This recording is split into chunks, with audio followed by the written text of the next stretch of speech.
Hello, welcome back all of you. My name is Prachi Soni. I'm from Gyandeep Senior Secondary Public School, Shikohabad. And today we are here to study class 11th NCERT Geography, Fundamentals of Physical Geography. In this series, we have already completed the first three chapters of this book, and currently we are on chapter number 4. That is your distribution of oceans and continents. In this series as well, we have already done 2 videos and this one will be the third one. So if you are new to the series, I would request you to please go through the previous videos and then come for this one. In the last to last class actually, we talked about Alfred Wegener's proposed continental drift theory, in which he talked about that how all the continents was a single landmass and later on it separated. Then we learned about some certain evidences which proved that why that continental drift theory was true, or it proved the theory. Then we saw in the last class we learned about two forces, that is the Coriolis force or the pole fleeing force and the tidal force. We studied about both these forces, and next on from today we will be starting about the ocean floor configuration. Now what is ocean floor configuration? As the term already suggests, ocean floor configuration का मतलब हुआ कि ocean floor के अंदर किस तरह की ऊपर नीचे क्या क्या डिफरेंसेस हैं inside the ocean. So in this section हम देखेंगे few things related to ocean floor से रिलेटेड हम कुछ चीज़ें देखेंगे जो हमको हेल्प करती हैं ये समझने में कॉन्टिनेंट्स और ओशंस के बीच में क्या डिस्ट्रीब्यूशन है. You will be studying the details of ocean floor relief in chapter. You will be seeing the ocean floor relief in chapter 13. इसको हम डिटेल में किसमें देखेंगे? चैप्टर नंबर 13 में देखेंगे. जो ओशन फ्लोर है वो मेजरली 3 मेजर डिविजन्स होते हैं on the depth as well as on the form of relief. 3 major divisions होते हैं, डेप्थ गहराई के बेसिस पे और रिलीफ यानी कि स्ट्रक्चर के बेसिस पे. ये जो डिवीजन होती है इनको हम कॉन्टिनेंटल मार्जिन्स बोलते हैं, डीप सी बेसिन्स बोलते हैं और मिड ओशनिक रिज बोलते हैं. यानी कि ये कह रहे हैं कि ओशन के अंदर हमारी तीन तरह का फीचर्स होते हैं. वो 3 तरह के फीचर्स डेप्थ के बेसिस पे और वो रिलीफ कैसा है उस बेसिस पे डिवाइडेड होते हैं. जैसे कि सबसे पहला है कॉन्टिनेंटल मार्जिन्स, फिर है आपका डीप सी बेसिन्स और फिर है आपका मिड ओशनिक रिज. तो सबसे पहले तो आप देखिए, अगर आप यहाँ खड़े हैं, ये आप ह्यूमन बीइंग है, ठीक है, बहुत छोटा सा दिख रहा है but I hope you can see. This is, आप यहाँ खड़े हैं तो जो जहाँ तक आपको बीच के पास जहाँ आप चल के जाते रहेंगे, डूबेंगे नहीं, मतलब एक सर्टेन एरिया, इसको हम क्या बोलते हैं? कॉन्टिनेंटल शेल्फ बोलते हैं. चलो ये आगे आएगा. बट तीन जो मेजर पोर्शंस होते हैं वो एक होता है कॉन्टिनेंटल मार्जिन्स, आपका यहाँ से ना डिवाइड करते हैं, कॉन्टिनेंटल मार्जिन्स, एबिसल प्लेन्स और ये आपके मिड ओशनिक रिजेस. तो 1, 2 और 3. एक ओशन के अंदर ये 3 टाइप्स के डिविजन होते हैं. सबसे पहले हम देखेंगे कॉन्टिनेंटल मार्जिन्स क्या होते हैं. These form the transition between continental shores and deep sea basins. ये क्या होते हैं? ये एक ट्रांजिशनल जोन होता है. ट्रांजिशनल जोन यानी कि पहले एक बार पूरा रीड कर लेते हैं, then I will explain everything. Deep sea basins, they include continental shelves, continental slope, continental rise and deep oceanic trenches. तो ये क्या बोल रहे हैं कि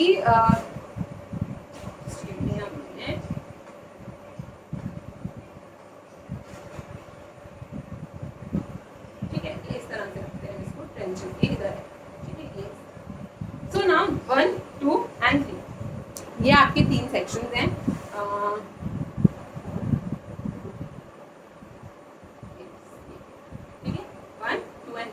तो ये कह रहे हैं कि जो पहला वाला है यानी कि जो कॉन्टिनेंटल मार्जिन है उसमें तो पहला सबसे पहले आएगा आपका ये ट्रांजिशन जोन. ट्रांजिशन का मतलब क्या होता है? एक चीज़ से आप दूसरी चीज़ में आते हैं. आप इंस्टा वगैरह पे ट्रांजिशन वीडियोस देखते होंगे कि किस तरह से आपने एकदम बहुत ही खराब कपड़े पहने होते हैं और आप फिर ऐसे कुछ ट्रांजिशन करते हो, यू चेंज इनटू समथिंग. तो बेसिकली ये जो कॉन्टिनेंटल मार्जिन है ये एक ट्रांजिशन जोन है. ट्रांजिशन जोन किसके बीच में?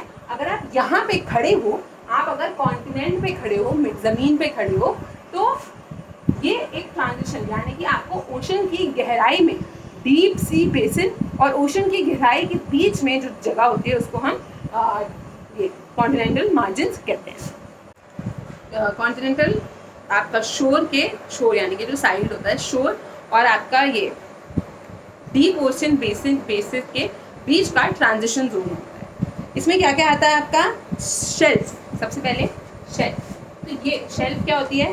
टेबल को हम उस पर एक शेल्फ बोलते हैं, तो ये आपका शेल्फ, ठीक है। फिर ये जो नीचे गिर रहा है इसको हम क्या बोलेंगे? कोई चीज नीचे गिर रही है इसको हम बोलते हैं कॉन्टिनेंटल स्लोप। क्या बोलते हैं? Continental slope. और यहाँ से आप ये देखो, ये जो उठना, बस इतना सा जो रीजन है, जो उठ रहा है ऊपर प्लेन से, हमको कॉन्टिनेंटल स्लोप में आ गए, इसको हम बोलते हैं कॉन्टिनेंटल राइज। क्या बोलते हैं? Continental rise. और ये जो नीचे की तरफ गड्ढा है इसको हम बोलते हैं ट्रेंचेस। क्या बोलते हैं? ट्रेंचेस। तो continental shelf, continental slope, continental rise और डीप सी ट्रेंचेस, ये जो चारों चीजें हैं ये आपके फर्स्ट पार्ट का यानी कि कॉन्टिनेंटल मार्जिन्स का पॉइंट में इंक्लूड होती हैं। इसमें से जो डीप सी ओशनिक ट्रेंचेस हैं ये वो एरिया है जहाँ पे हमारा काफ़ी इंटरेस्ट है, जिसको रिसर्च करने की, स्टडी करने की हमने काफ़ी कोशिश करी है। फिर हम बात करेंगे एबिसल प्लेन्स। ये जो हमारा यहाँ ये प्लेन एरिया जो है इसको हम क्या बोलते हैं? Abyssal plains. क्या बोलते हैं? Abyssal planes. नाउ अब ये जो एबिसल प्लेन्स होते हैं इनकी कुछ कैरेक्टरिस्टिक्स, ये एक्सट्रीम प्लेन्स, एक्सटेंसिव प्लेन्स होते हैं, कॉन्टिनेंटल मार्जिन, ये कॉन्टिनेंटल मार्जिन और मिड ओशनिक रिज के बीच में ये आपके प्लेन एरिया होता है। ये यहाँ पे क्या होता है? जो भी कॉन्टिनेंट, यहाँ से जो भी सामान आया, मिट्टी विट्टी आती है वो आके यहाँ पे आके जमा हो जाती है कॉन्टिनेंटल प्लेन्स पे। That move beyond the margins get deposit.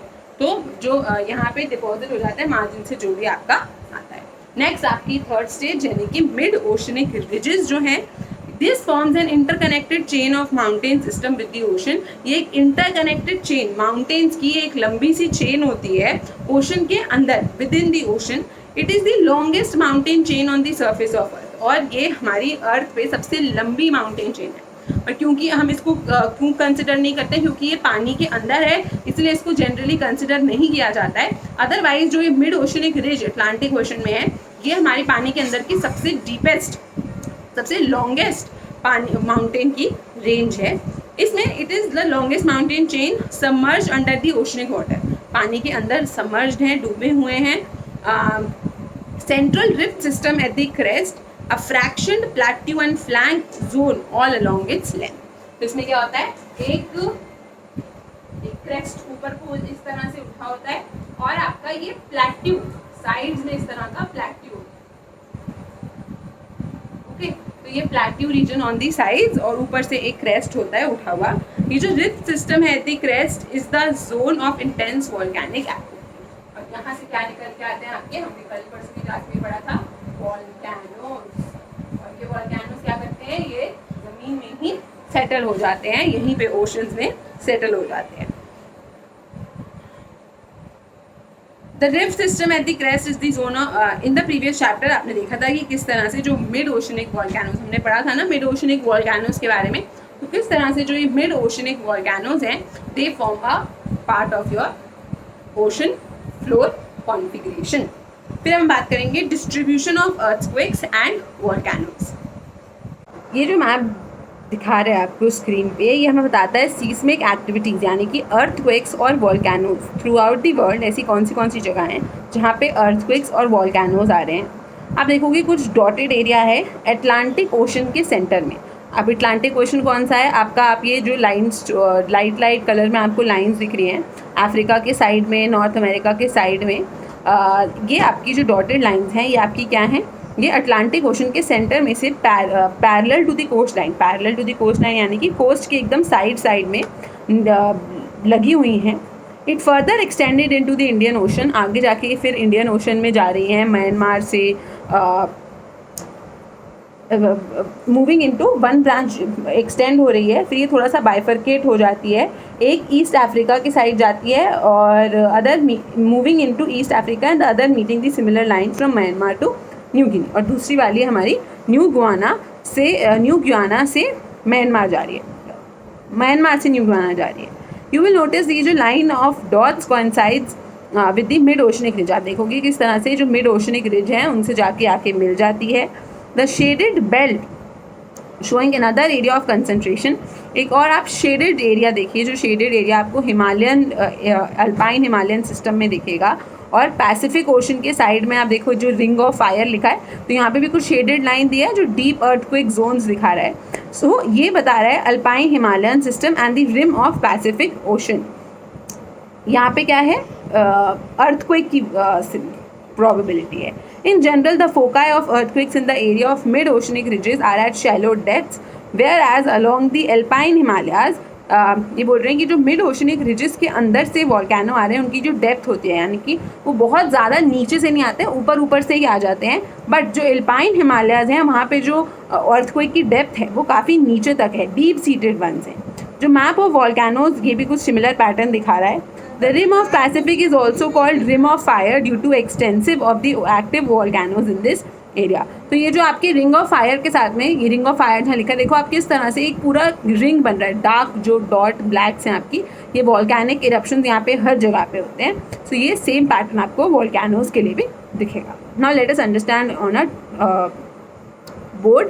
Exactly ये डायग्राम नहीं बन पाएगा, बट मैं आपको बेसिक कॉन्सेप्ट्स बताने की कोशिश करूँगी। तो अभी जो एक चीज़ हमको यहाँ पे समझनी है वो ये कह रहे हैं कि जो आपकी ओशनिक रिज, यानी कि आप देखो कि ये यहाँ पे यूरोप, यहाँ पे आपका एशिया अफ्रीका, यहाँ पे आपका साउथ अमेरिका, और यहाँ पे आपकी नॉर्थ। तो इस तरह से कोस्ट लाइन के साथ में ही आपको कुछ डॉट डॉट दिख रही होगी, जिनको हमने क्या बोल दिया है, मिड ओशनिक रिज। क्या बोल दिया है, मिड ओशनिक रिज। फिर उन्होंने दूसरी चीज़ जो पॉइंट आउट करी है, उन्होंने पॉइंट आउट किया, देखो आप इंडिया के ऊपर कुछ थोड़ा ऐसा करके शेडेड रीजन है। यहाँ पे हमारे क्या है, हिमालयाज है। क्या है, हिमालयाज। फिर तीसरा रीजन उन्होंने बताया है आपको पैसिफिक ओशन, यानी कि इस तरफ चलते हैं, आपका ये है साउथ अमेरिका, ये आपका नॉर्थ अमेरिका, ये ऑस्ट्रेलिया, और दिस इज योर एशिया का थोड़ा पार्ट। ठीक है, तो यहाँ पे हमको कुछ ब्लैक, जिसको रिंग ऑफ फायर हमने। तो अब इन तीनों की हम सिग्निफिकेंस को समझते हैं। सबसे पहले तो उन्होंने ये चीज़ बोली है आपको कि किस तरह से जो एल्पाइन हिमालयाज, यानी कि हिमालयाज में जो ओशनिक क्रस्ट है, हिमालयाज में क्या है, हिमालयाज में जो वॉल्केनोज हैं, वो उनकी जो अर्थक्वेक है, जो अर्थक्वेक है उनकी डीप रूट्स नहीं है। समझने की कोशिश करते हैं कि क्या बोलना चाह रहे हैं। ये मान लीजिए आप हिमालयाज, ये आपके पानी, और ये आपके मिड ओशनिक रिज। ठीक है, ये रहा आपका क्रस्ट। ये क्या है, ये हिमालयाज है, और ये हमारी मिड ओशनिक रिज। पानी के अंदर ये सारा सिस्टम आपका पानी के अंदर। ठीक है, ये सारा आपका पानी के अंदर। अब ये क्या बोल रहे हैं कि जो अर्थक्वेक आता है, अब आप मानो जब यहाँ पे अर्थक्वेक आएगा, आप तो यहाँ खड़े हो, आपको फील होगा, इतना लंबा डिस्टेंस नहीं फील होगा। बहुत खास, मतलब बेसिकली अर्थक्वेक का जो फोकस होता है वो बहुत डीप इनसाइड होता है, डीप होता है, इसलिए हमने इसको क्या बोला, डीप ओशन, डीप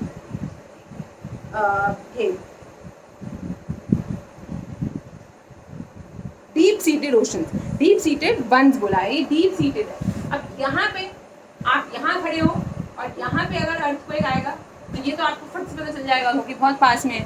तो इसीलिए जो मिड ओशनिक रिज में अर्थक्वेक आते हैं, यहाँ पे अर्थक्वेक्स बहुत फ्रीक्वेंट होते हैं, और इनकी शैलो डेप्थ होती है। शैलो डेप्थ का मतलब बहुत ज़्यादा गहरे नहीं होते हैं, बल्कि हिमालयाज के अंदर जो अर्थक्वेक्स होते हैं वो काफ़ी ज़्यादा गहरे होते हैं।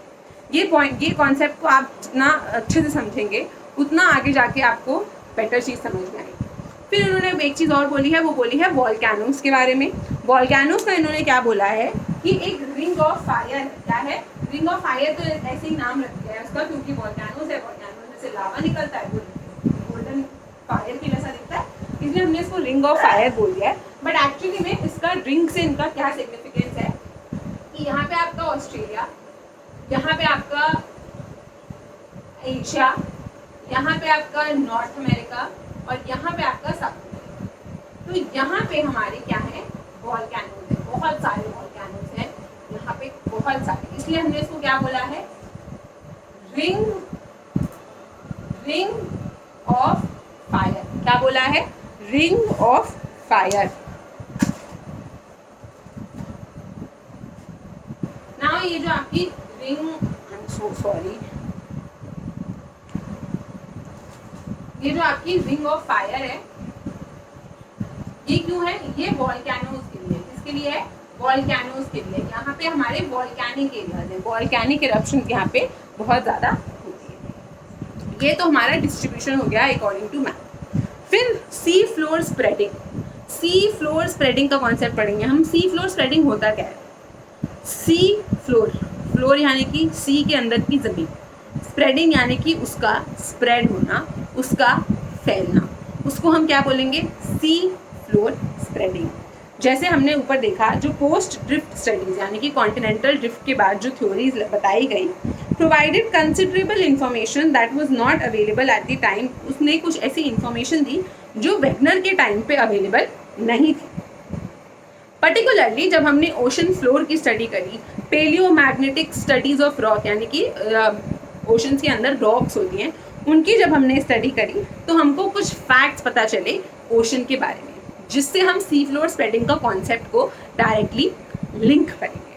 पहले मैं आपको एक बेसिक आइडिया देती हूँ, फिर हम पॉइंट वाइज पॉइंट इसको समझते हैं, ठीक है? तो ओशन के अंदर हमने देखा मिड ओशनिक रिज। आप मान लो ये ओशन के अंदर की बात है, सारी पूरा ऊपर पानी है, ये हमारा मिड ओशनिक रिज का एक पहाड़ है, पूरी लंबी लाइन है। मैं आपको एक पहले थोड़ा सा साइड व्यू दूंगी, लेटरल व्यू, कि अगर आप यहाँ खड़े हो और सामने से ऐसे पहाड़ काट दिया जाए तो आपको कैसा दिखेगा। फिर हम एरियल व्यू समझने की कोशिश करेंगे कि अगर हम ऊपर हेलीकॉप्टर से देखेंगे तो ये हमको किस तरह का दिखेगा, ठीक है? तो जब हम लेटरल व्यू, साइड व्यू में देखो आप, क्या हो रहा है ना कि ये मैंने उस दिन बोला था कि ये जो हमारे वॉल्केनिक माउंटेन्स हैं ये बन कैसे रहे। पहले यहाँ पे इनकी फॉर्मेशन को समझो, ठीक है?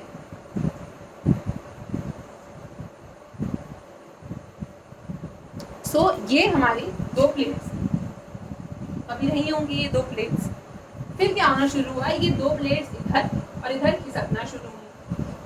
क्रस्ट के नीचे होता है एस्थेनोस्फेयर, एस्थेनोस्फेयर में है मैंटल, मैंटल में है लिक्विड मैग्मा। ये मैग्मा ये जब दूर जाने लगे, ये यहाँ और ये यहाँ होने लगे, तो ये मैग्मा निकला बाहर बाहर बाहर बाहर, इस तरह से इसने वॉल्केनो बना दिए, कुछ इस तरीके का स्ट्रक्चर। सेम अभी भी वही है, ये प्लेट्स अभी भी एक दूसरे से दूर जा रही हैं, तो कंटिन्यूसली यहाँ से आपका मैग्मा बाहर आता रहता है। क्या बाहर आता रहता है? मैग्मा बाहर आएगा। अब ये जो वॉल्केनो है, यहाँ से मैग्मा जब जाएगा तो यहाँ जाएगा, फिर यहाँ जाएगा, फिर यहाँ जाएगा, फिर यहाँ जाएगा। इसकी वजह से अभी भी क्या हो रहा है? आज भी ये प्लेट्स एक दूसरे की तरफ, ये प्लेट इस तरफ और ये प्लेट इस तरफ मूव कर रही है। तो इसका मतलब क्या है? ये जमीन इधर खिसक रही होगी और ये जमीन इधर खिसक रही होगी। इसी को समझाने के लिए इन्होंने कुछ कुछ हमको फैक्ट्स बताए हैं, कुछ कुछ चीज़ें जो यहाँ पे पता करी गई वो बताया। सबसे पहले हमको ये रियलाइज़ हुआ कि ये जो मिड ओशनिक रिजेस हैं ये सारी वॉल्केनिक इरप्शंस, यानी कि इनमें वॉल्केनोज फटते हैं, कॉमन है, यानी कि इसमें वॉल्केनो फटना काफ़ी कॉमन है, और ये अपने साथ बहुत सारा लावा सरफेस पर लेकर आते हैं। चिनलताई वॉल्केनिक इन नेचर है, जब ये अपने वॉल्केनिक है तो मतलब लावा आता है, और वो लावा बाहर मैग्मा आता है, बाहर निकलने के बाद लावा बन जाता है और सरफेस पे सेटल हो जाता है। The rocks equidistant on either sides of the crest of mid-oceanic ridge show remarkable similarities in terms of period of formation, chemical composition and magnetic property। ये क्या कह रहा है? अब आप देखो कि ये वाली, ये मान लो ये यहाँ से आपकी रॉक लिक्विड निकला और यहाँ से भी लिक्विड निकला। अब दोनों साथ में लिक्विड निकलेगा ऐसा तो होगा नहीं, सारा लेफ्ट हैंड साइड में गिर गया और राइट हैंड साइड में गया ही नहीं। तो जब ये यहाँ पे सेटल होगा, ये यहाँ पे सेटल होगा और ये यहाँ पे सेटल होगा, और हम इन दोनों की स्टडी करेंगे, इसकी भी स्टडी करेंगे और इसकी भी स्टडी करेंगे, तो हमको क्या पता चलेगा? हमको ये पता चला कि ये दोनों ही जो पैरेलल है, मतलब एक दूसरे से बीच में बाहर है, बीच में पूरा मिड ओशनिक रिज है, बट ये पत्थर और ये पत्थर, यहाँ की मिट्टी और यहाँ की मिट्टी में जो प्रॉपर्टीज, जैसे कि इनका बनने का समय, पीरियड ऑफ फॉर्मेशन, क्योंकि ये लावा एक साथ बाहर आ रहा है तो पीरियड ऑफ फॉर्मेशन सेम होता है। केमिकल कंपोजिशन के अंदर जो केमिकल्स होते हैं वो भी सेम होते हैं और जो मैग्नेटिक प्रॉपर्टीज होती हैं ये भी सेम होती हैं। Rocks closer to mid oceanic ridges have normal polarity and are the youngest. अब वो रॉक्स जो ये मिड ओशन रिज के सबसे पास होगी, यानी कि आप मान लो ये वाली और ये वाली जो रॉक होगी ये सबसे अभी लेटेस्ट बनी है, अभी लावा निकल रहा है और यहाँ पे फॉर्म हो रही है। बट जो रॉक आपकी यहाँ होगी और जो रॉक आपकी यहाँ होगी वो ओल्डर होगी कि नहीं होगी? ये पुरानी हो जाएगी क्योंकि ये पहले बनी होगी, ये अब नहीं हो जाएगी। तो इस तरीके से ये कह रहे हैं कि जो रॉक्स वॉल्केनिक रिज के बिल्कुल साइड में होती हैं ये काफ़ी यंग होती हैं, इनकी पोलैरिटी नॉर्मल होती है। पोलैरिटी होती है कंसिस्टेंसी, ठीक है। The age of the rocks increases as one moves away from the आप जितना इससे दूर जाते रहोगे उतनी ज़्यादा पत्थर की यानी कि रॉक की जो एज है वो ओल्डर यानी कि पुरानी होती रहेगी। The ocean crust rocks are much younger than the continental rocks. Third चीज़ बहुत ज़रूरी इन्होंने बोला कि जो ओशन के क्रस्ट की रॉक है, मतलब ओशन के क्रस्ट के अंदर ये जो हमें पत्थर मिल रहे हैं ये बहुत यंग है मतलब बहुत रिसेंटली बने हैं। बट ये जो कॉन्टिनेंट्स के पत्थर हैं, कॉन्टिनेंटल जो रॉक्स हैं ये काफ़ी पुरानी हैं। ओशन क्रस्ट की उम्र एज 200 मिलियन साल है बस, और कॉन्टिनेंटल रॉक्स की उम्र 3200 मिलियन साल है। तो कौन ज़्यादा बूढ़ा हुआ? कॉन्टिनेंटल रॉक्स बूढ़ी हुई। कॉन्टिनेंटल रॉक्स की क्या एज है? 3200 मिलियन ईयर्स पहले बन गई थी कॉन्टिनेंटल रॉक्स, और ocean rocks 200 million years ago पहले बने। The sediments on the ocean floor are unexpectedly very thin. ये चीज़ तो हम शुरू से बात कर रहे हैं कि जो ओशंस के अंदर जो उनके सेडिमेंट्स हैं, जो क्रस्ट की जो लेयर है ये काफ़ी पतली होती है। जो हमने पहले भी बात करी थी कि कॉन्टिनेंट्स और ये ओशन, तो ओशन और ये क्रस्ट है, तो ओशंस की जो ये लेयर होती है ये थिन होती है। कैसी होती है? थिन होती है। और ये जो लेयर होती है ये आपकी थिक होती है continent. So scientist were expecting the ocean floors were as old as continent. Scientist सोच रहे थे, उम्मीद कर रहे थे कि जो ओशन की ज़मीन होगी वो भी कॉन्टिनेंटल ज़मीन जितनी पुरानी होगी, बट ऐसा नहीं हुआ। टू हैव हाउएवर हमें कहीं भी ऐसी पत्थर, ऐसी रॉक नहीं मिली है जिसकी एज 200 मिलियन साल से ज़्यादा पुरानी हो। ओशन के अंदर की बात करिए, कॉन्टिनेंट की तो है ही ना 3200 साल। Fifth, the deep trenches have deep seated earthquake occurrences while in the mid oceanic ridge areas the quake foci have shallow depths। हमने जो ट्रेंचेस पढ़े थे, ट्रेंचेस क्या होते हैं? आप मान लो ये इस तरीके का ट्रेंच होता है, तो अभी क्या है ये बिल्कुल पास में हो गया ना, बिल्कुल क्रस्ट के पास में है, तो यहाँ पे जब अर्थक्वेक आता है तो इसका इफेक्ट काफी लंबा। आप देखो यहाँ से अर्थक्वेक आ रहा है और एक यहाँ से अर्थक्वेक आ रहा है, किसका इफेक्ट? तीनों अर्थक्वेक सेम जगह से रहे, पर आपको सबसे लास्ट में कहाँ पे मिलेगा? यहाँ पे मिलेगा। कितना डिस्टेंस कवर करके आना है? यहाँ पे तो बड़ी आसानी से आप यहाँ खड़े होगे हिल जाओगे क्योंकि बहुत पास से नीचे से ही आ रहा है, बट कॉन्टिनेंट्स पे काफ़ी डेप्थ से आता है, डीप रूटेड होता है, शैलो डेप्थ होती है। These facts and are detailed analysis, ये सारे फैक्ट्स जो हमने 5 फैक्ट्स पढ़े, और इसके अलावा जब हमने डिटेल्ड एनालिसिस किया रॉक्स की प्रॉपर्टी का मिड ओशनिक रिज पे, जो हेस ने किया था 1961 में, उसने अपना आइडिया दिया सी फ्लोर स्प्रेडिंग का। हेस ने आर्ग्यू किया कि ये जो इरप्शंस हो रहे थे क्रेस्ट में, यानी कि वॉल्केनो से जो इरप्शंस हो रहे थे, इनकी वजह से ओशनिक क्रस्ट में रप्चर यानी कि हिल गए वो आपस में। द ओशन फ्लोर दस स्प्रेड्स, और इसीलिए जो हमारा ओशन फ्लोर है वो स्प्रेड हो गया। अभी समझो, मैं अभी बोर्ड पे भी समझाती हूँ। The younger age of oceanic crust as well as the fact that the spreading was of one ocean does not cause the shrinking of. तो जो ओशन फ्लोर दस स्प्रेड्स, जो इसलिए कह रहे हैं कि जो ओशन फ्लोर है वो स्प्रेड होता है। जो younger age of ocean crust as well as the fact that the spreading, जो यंगर है वो धीरे धीरे करके बाहर आता रहता है, यानी कि ऐसा नहीं है कि पुरानी एज नहीं होगी, बट वो कहाँ गई है? वो अर्थ के अंदर चली गई है। the fact that spreading of one ocean does not cause the shrinking of the other. तो जब हमने देखा कि जो सी फ्लोर है ये तो स्प्रेड हो रहा है, पर अगर एक चीज़ फैल रही होगी तो कोई ना कोई चीज़ तो कम हो रही होगी, बट ऐसा भी नहीं हो रहा है. तो इससे हेस ने और स्टडी करी किस तरह से ओशनिक क्रस्ट फॉर्म हुआ होगा. He further maintained the ocean floor that gets pushed due to volcanic eruptions at the crest. इसने देखा कि जो ओशन क्रस्ट है वो पुश ड्यू टू खिसकता है, पुश होता है वॉल्केनिक इरप्शंस की वजह से और sinks down at the oceanic trenches and gets consumed. Consumed का मतलब धरती खा जाती है ओशन की मिट्टी को, ओशन को. ठीक है. So the basic concept of C floor spreading, इसको हम समझते हैं एक जस्ट ब्रीफली. ओके, तो आप इस तरह से कुछ समझने की कोशिश करिए. ये भाई हमारा वापस से ये मिड ओशनिक रिज है आपकी, ये सी फ्लोर है, ओशन का फ्लोर है, ये ट्रेंचेस हैं, ये कॉन्टिनेंटल स्लोप, कॉन्टिनेंटल मार्जिन और कॉन्टिनेंटल राइज. तो अब ये ओशन फ्लोर स्प्रेडिंग होती कैसे है समझो. चलो लेट अस अंडरस्टैंड दिस. आपका यहाँ से निकला लावा मैग्मा बाहर, वो यहाँ आया, यहाँ आया, यहाँ आया, तो अभी क्या करेगा, पुश करेगा, इस तरफ खींचेगा और इस तरफ खींचेगा, पर आगे नहीं बढ़ेगा, यानी कि कॉन्टिनेंट्स में नहीं घुस जाता है. पर ये क्या होती है ना, ये आपकी कुछ इस तरह की प्लेट होती है. किस तरह की प्लेट होती है? इस तरह की प्लेट होती है, जो कि क्या हो जाती है, अंदर ढस जाती है. कहाँ चली जाती है? अंदर चली जाती है. It goes inside. ट्रेंचेस है ना, ये ट्रेंचेस इसी वजह से बने हैं. ये ट्रेंचेस क्यों बन गए, कैसे बन गए ये ट्रेंचेस? ये ट्रेंचेस इसी वजह से बने हैं कि जो कॉन्टिनेंटल प्लेट होती है, ये प्लेट हल्की होती है. कैसी होती है? लाइट होती है. और ओशन प्लेट हैवी होती है, भारी चीज नीचे, हल्की चीज ऊपर.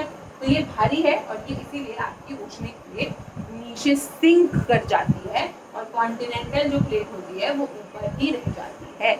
इसीलिए जो ओशन फ्लोर है ये स्प्रेड हो रहा है, पर फैल रहा है, बट एरिया बड़ा नहीं हो रहा है. एरिया उतना ही है, बट क्या हो रहा है, स्प्रेड हो रहा है, फैल रहा है. अब मैम इसका कॉन्टिनेंटल ड्रिफ्ट से क्या रिलेशन है? आप ये मान लो थ्योरी कॉन्टिनेंटल ड्रिफ्ट वाली सही दी थी वेगनर ने कि सारे पास में थे फिर दूर हो गए, पर उसने जो फोर्स बताया था, कोरियोलिस फोर्स और टाइडल फोर्स, वो साइंटिस्ट को एक्सेप्टेड नहीं था. तो उस फोर्स को अज्यूम, उस फ्लोर को समझने के लिए हमारे साइंटिस्ट ने अलग अलग कुछ कुछ बताया है, तो वो समझ रहे हैं हम यहाँ पे. तो क्या था, मान लो आप, ये रहा होगा आपका कॉन्टिनेंट. इस कॉन्टिनेंट में क्या हुआ, एक प्लेट ये प्लेट थी, एक 4 प्लेट बना लेते हैं. एक प्लेट ये थी और एक प्लेट 1 2 3 और 4, ये 4 प्लेट रही होंगी. क्या होने लग गया, ये इस प्लेट के बीच में यहाँ पे जो लेयर होगी, यहाँ से क्या हुआ, वॉल्केनोज शुरू. क्या हुए, अंदर से अर्थक्वेक आया. क्या आया? अर्थक्वेक आया. अर्थक्वेक आने की वजह से क्या हुआ, ये दोनों प्लेट इधर खिसकी, ये दोनों प्लेट इधर खिसकी. जब ये इधर खिसकी और ये इधर खिसकी तो बीच में यहाँ पे आ गया आपका डिवाइड. फिर धीरे धीरे करके वॉल्केनो आया.